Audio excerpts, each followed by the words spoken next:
We're going to look at wire sizing. So just to recap, in the previous unit, we discussed how to calculate the total power of an LED linear strip or linear device. The second unit, we looked at how do we size the power supply. Now the most critical calculation, we're going to look at the wire size. And this is where we look at Ohm's law, where voltage is equal to the amperage multiplied by the resistance. Now, I'm just going to show you and demonstrate very quickly. These have different size wires. So think of it as flowing water. If you had a thick pipe, a lot more water could flow through it. And if you have a narrow pipe or narrow wires, less will flow through it. So it's easier or less work on the thicker wires, and there's more work on the thinner wires. And when we're dealing with low voltage LED linear strips, 12 volts, 5 volts, 24 volts, 48 volts, that's important, because what happens now is that voltage will drop over the distance. The amperage, or let's say the friction in there, or the amperage is going to increase because there's more resistance due to the size of these wire gauges. So I'm going to quickly show you the theory behind it, which is V is equal to IR, voltage, and that is measured in volts, is equal to the current, which is the amperage A. And I'm sorry if I didn't use current up here, I didn't put it in, I put the symbol, so I'm just going to show you, so my apologies on that, multiplied by the resistance, which is measured in ohms. I just explained a kind of brief scenario to help you with flowing water to understand what size wire to use. Now, what we're going to look at in this case is the distance.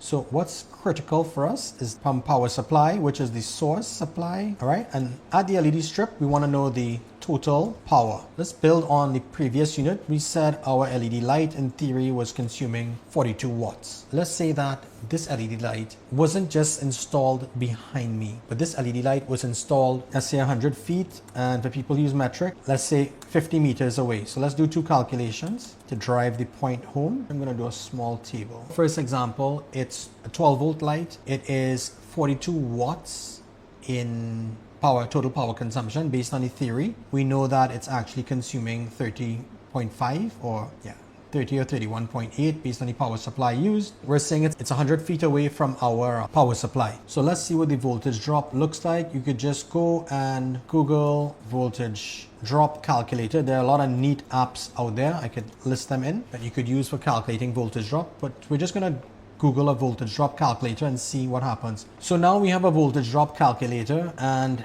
you could see there are a lot of questions in this one. There's copper wire, aluminum wire. There's a lot more detail because they all have different resistance levels. So the wire that we used here, this one is aluminum, this one is copper. So let's use copper. For the first one, let's use the first scenario, which was, I'm actually going to put the wire type in here, and this is wire type and wire gauge. So scenario one is copper wire, and we're saying the cable is 100 feet away. We're saying that this is DC. We're not going to focus on the wire gauges yet. I'm going to show you. And it's DC voltage. It's 12 volts. So remember how I manipulated that formula to find the amperage? There are voltage drop calculators that you could put the power input.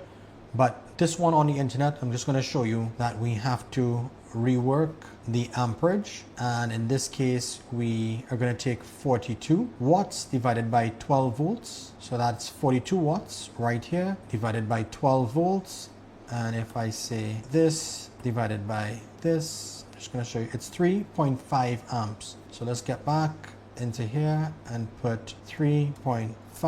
Now they're going to want to know the gauge of wire. So if you're really running something 100 feet away, they're going to be using 12 volts LED. They're allowed to use low voltage wire, and let's say we use 18 gauge wire. Let's calculate and see what we get. Ooh, okay, so this is not good. If we use a regular 18 gauge wire, because it's 100 feet away, you're getting a voltage drop of 37%. Let's see if we use aluminum, what happens? Even more voltage drop. And you can see the wire resistance here. I am going back to copper.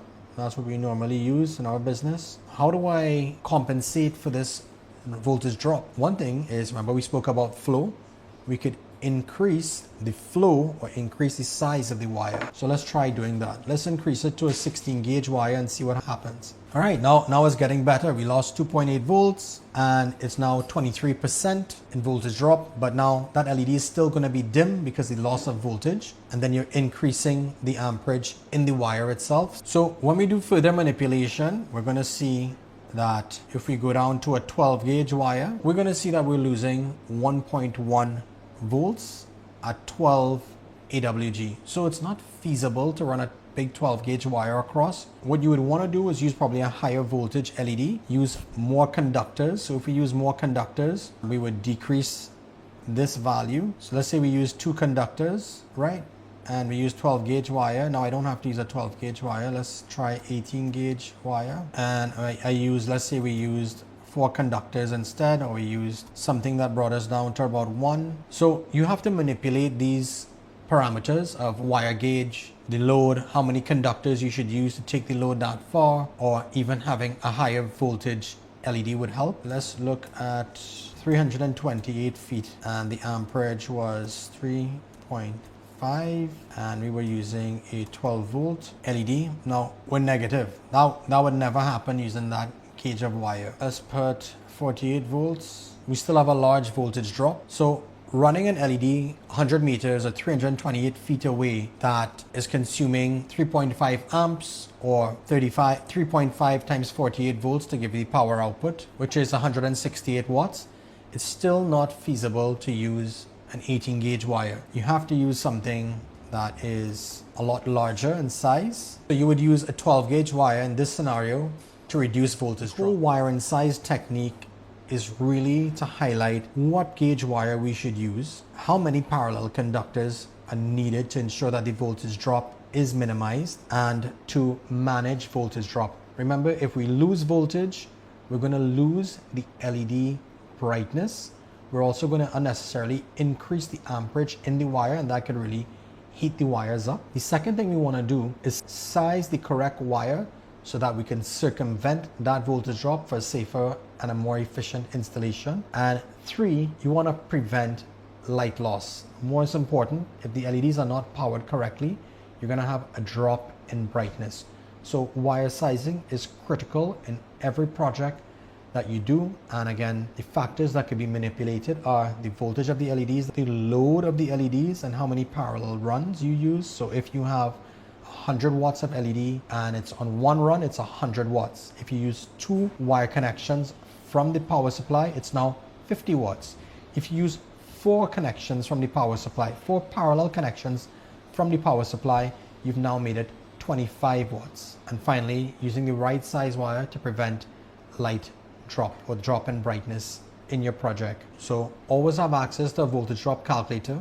There are a lot of apps out there where you can manipulate type of wire, the length, the distance. It can switch between metric and imperial. If you don't have a voltage drop calculator, always refer to one online, but these are calculations that need to be taken into consideration for larger projects. When we go into our ABCDE, we'll show you a live demo of how we actually engineer the projects to understand what the voltage drop is going to be and what the amperage on these wires are going to be. See you in the next unit.